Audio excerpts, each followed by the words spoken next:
ሰላም ውድ የዩቲዩብ ቤተሰቦች፣ ሁላችንም ስናድግ እንደ ህንድ ሴቶች ረጅም እና ጥቅጥቅ ያለ ፀጉር እንዲኖረን ተመኝተናል። ለዚህም ደግሞ ብዙ ነገሮችን እንሞክራለን።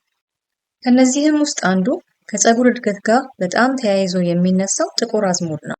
ስለዚህ ጥቁር አዝሙድ እውነት ይሰራል ወይ አይሰራም የሚለውን አብረን እንፈትሻለን። እስከ መጨረሻው ተከታተሉኝ። እውነቱን ለመናገር አብዛኛውን ጊዜ ፀጉራችን ላይ የእድገት ለውጥ የማናየው ፀጉራችን ከስሩ ስለማይበቅል ሳይሆን በሼዲንግ ምክንያት ነው። ወይንም ደግሞ ፀጉራችን ከስሩ ይበቅላል፣ ነገር ግን ትንሽ ከፍ ካለ በኋላ ተሰባብሮ ወይም ተነቃቅሎ ባለበት ቁመቱ ይቀራል ማለት ነው። ለዚህም ችግር ዋነኛ መፍትሄ የሚሰጥ ንጥረ ነገር ቢኖር ጥቁር አዝሙድ ነው። ጥቁር አዝሙድ ተአምር ሳይሆን ሳይንሳዊ ነው። በውስጡ ታይሞኖክሲን የሚባል ንጥረ ነገር አለው።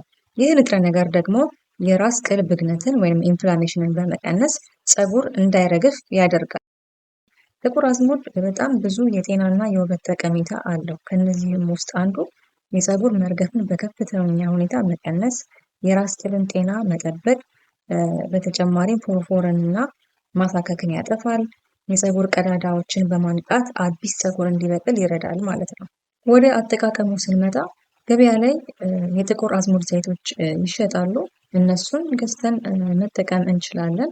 አለበለዚያ ደግሞ ራሱ የጥቁር አዝሙድ ባለን ቤት ውስጥ ፈጨት አድርገን ቤት ውስጥ ባለን የፀጉር ወይም ደግሞ ለመመገብ የምንጠቀማቸው እንደ አቮካዶ ዘይት፣ እንደ ወይራ ዘይት ወይም ደግሞ የኮኮናት ዘይቶች ካሉን በእነሱ ቀላቅሎ 24 ሰዓት አቆይተነው አጥልለነው መጠቀም እንችላለን ማለት ነው። ይህንንም ዘይት በሳምንት 2 ወይም 3 ብንጠቀመው ጥሩ ለውጥ ማየት እንችላለን።